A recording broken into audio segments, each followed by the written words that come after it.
Well, for more on this, we're joined by Francesco Rizzuto from Liverpool in the UK. He's the Dean of the School of Law at Liverpool Hope University.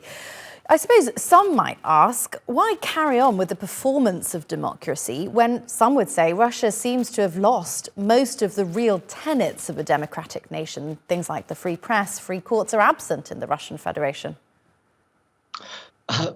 You could ask that, but of course, the veneer of democracy, the facade of democracy has always been important to people who really don't believe in democracy. It's essentially, as I've said, it's a facade. We pretend. It's almost an alternative universe.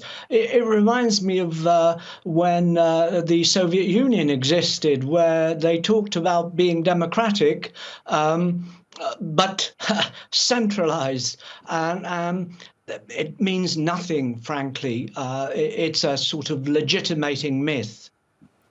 And do people in Russia believe that there's democracy, or are they fooled by this facade, or do they accept that it's, as you say, a myth, a facade?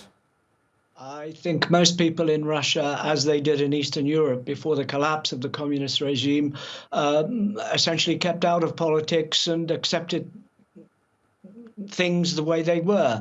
Most people in Russia, I think, realize that they're living in an interesting age where Moscow controls everything as it did before. So what's changed?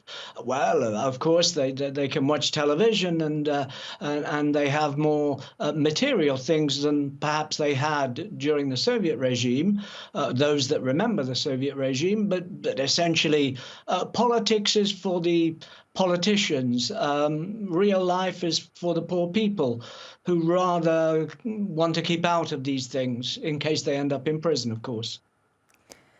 And what's the public mood in Russia and the attitude to Putin as the conflict with Ukraine continues?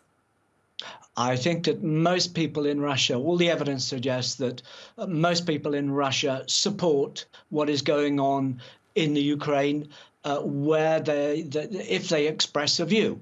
I think it would be a mistake to believe that Putin is somehow regarded as something out there and that people don't believe in him. He is a nationalist, remember that. And nationalism is one of those mobilizing myths that works all over the world, and it will work in Russia as well. So he will have supporters. Of course, those who suffer the consequences of his war in the Ukraine, the poor mothers who have lost their children, the wives who have lost their husbands, the children who have lost their fathers, their views will be slightly more structured vis-a-vis the grandeur of what is going on. But I think in Russia, it's a sort of those who have views, it's almost an acquiescent resignation to the status quo. Francesco Rizzuto from Liverpool Hope University in the UK, much appreciated.